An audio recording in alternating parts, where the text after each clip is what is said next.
Assalamualaikum warahmatullahi wabarakatuh. Selamat siang anak-anak. Bertemu lagi dengan Ibu Fitri pada pembelajaran di siang hari ini. Sebelumnya, Ibu mau bertanya nih, bagaimana kabar kalian? Ya, Ibu harap semuanya selalu sehat ya di tengah pandemi seperti ini. Sebelum belajar, kira-kira masih pada semangat gak nih buat belajar di siang hari seperti ini? Kayaknya pada lemes ya. Nah, sebelum belajar, kita nyanyi-nyanyi dulu yuk biar gak lemes. Sekarang kita kira-kira nyanyi apa ya yang bisa bikin semangat? Nah, Ibu tahu, kita nyanyi dulu Kalau Kau Senang Hati ya, biar tambah semangat. Siap ya semua? 1, 2, 3. Kalau kau senang hati tepuk tangan. Kalau kau senang hati tepuk tangan. Kalau kau senang hati ya memanglah begitu. Kalau kau senang hati tepuk tangan. Ya, kira-kira udah pada semangat belum nih? Udah dong ya, kan udah nyanyi-nyanyi. Nah, selanjutnya kita masuk ke materi yang pertama ya. Di materi yang pertama ini, Ibu akan membahas tentang hidup rukun.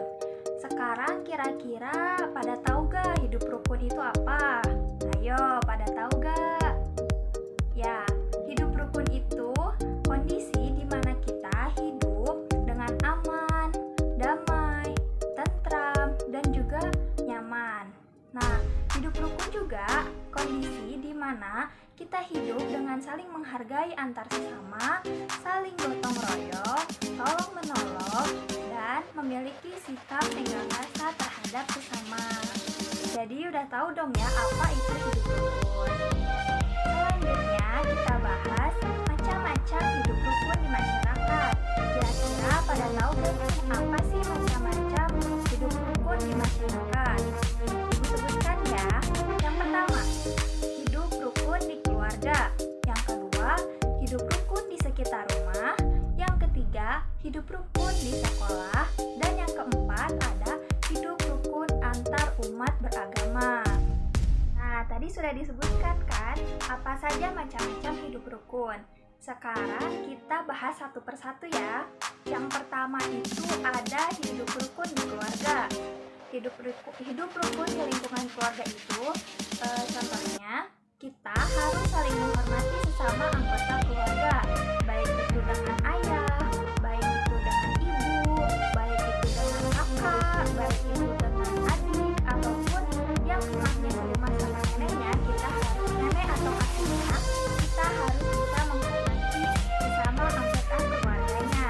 Lalu kita juga harus saling menolong antar sesama anggota keluarga. Semisal nih, ibunya lagi bersih rumah. Nah, kita itu harus membantu, tidak boleh diam saja. Lalu contohnya kalau ayah lagi menyiram tanaman, kita juga harus membantu, tidak boleh diam saja. Lalu contoh hidup rukun di lingkungan keluarga itu tidak boleh saling mengganggu anggota keluarga.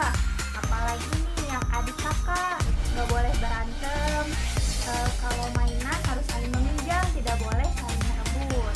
Itu contoh-contoh hidup rukun di lingkungan keluarga. Sudah paham ya berarti? Setelah hidup rukun di lingkungan keluarga tadi, sekarang Ibu mau menjalankan hidup rukun di lingkungan sekitar rumah. Hidup rukun di sekitar rumah itu bisa dengan tetangga, bisa dengan orang yang lebih tua daripada kita, bisa dengan orang yang seumur dengan kita, ataupun orang yang umurnya lebih muda daripada kita. Contoh hidup rukun di sekitar rumah yaitu menghormati antar sesama. Kita itu harus menghormati antar tetangga kita. Tidak boleh itu misalkan melewat ada ibu-ibu atau bapak-bapak sedang berkumpul. Tahu harus ngapain dong? Kita itu harus mengucap kata permisi atau kalau di Sunda itu disebutnya punten miring ngalangkung. Nah, selanjutnya kita juga harus saling membantu antar tetangga jika ada yang kesusahan atau terkena musibah. Itu merupakan contoh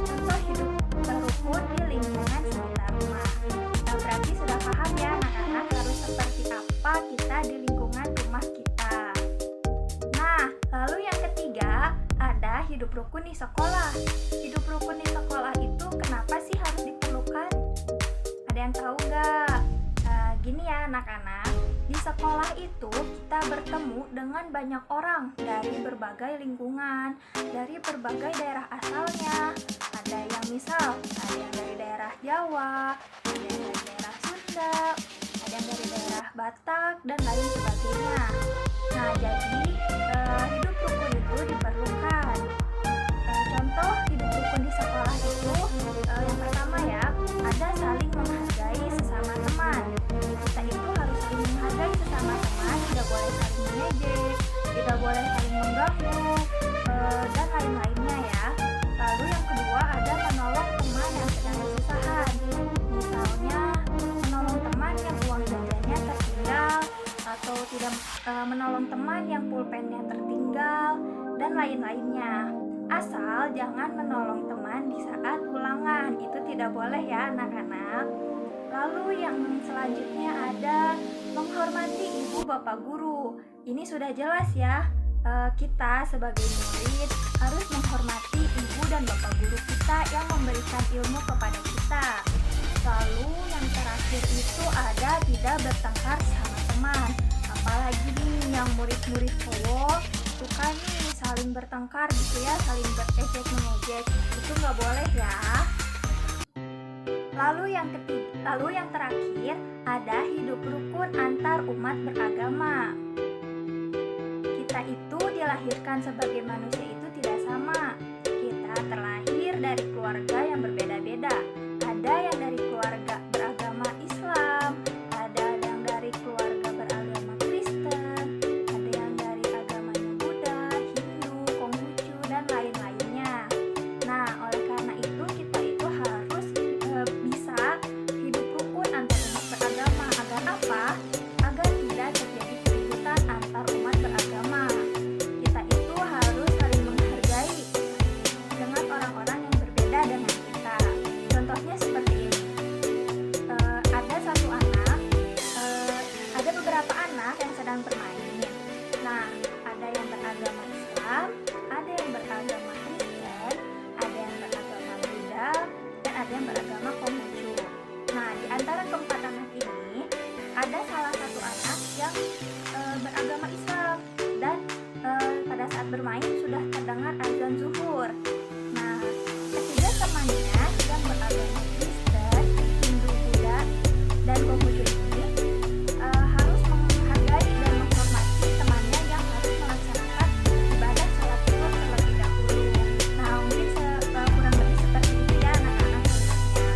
Kita itu harus menghargai setiap orang yang berbeda dengan kita. Gitu. Ya paham ya anak-anak? Nah, tadi ada yang bertanya nih pada ibu, apa sih Bu yang akan terjadi kalau kita tidak menerapkan hidup rukun? Hal yang akan terjadi pastinya yang pertama, kita akan merasa canggung atau tidak enak apabila berada dekat orang yang mempunyai masalah dengan kita. Lalu yang kedua, terputusnya tali silaturahmi antar sesama, itu nggak boleh ya. Lalu yang ketiga, apabila kita mempunyai masalah itu, tidak ada yang mau menolong kita. Tentunya anak-anak nggak mau kan seperti itu. Kita itu sebagai manusia memerlukan bantuan dari orang lain. Lalu selanjutnya, semakin banyaknya kemungkinan tindakan-tindakan yang tidak diinginkan. Itu serem ya. Makanya kita harus menerapkan pola hidup rukun. Lalu yang terakhir, lingkungan di sekitar kita itu menjadi tidak harmonis karena hubungan antara penghuninya itu tidak akur gitu ya. Nah, itulah betapa pentingnya kita harus menerapkan pola hidup rukun. Jadi sudah pada paham dong ya seberapa pentingnya kita itu harus menerapkan pola hidup rukun dimanapun kita berada. Nah, lalu di sesi akhir pembelajaran ini, Ibu akan menceritakan beberapa kisah yang mencerminkan pola hidup rukun antar sesama. Disimak ya anak-anak. Yang pertama, dari gambar yang pertama itu kita bisa lihat ada 3 orang anak yang sedang bergotong royong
dulu mengikuti ibadahnya di gereja.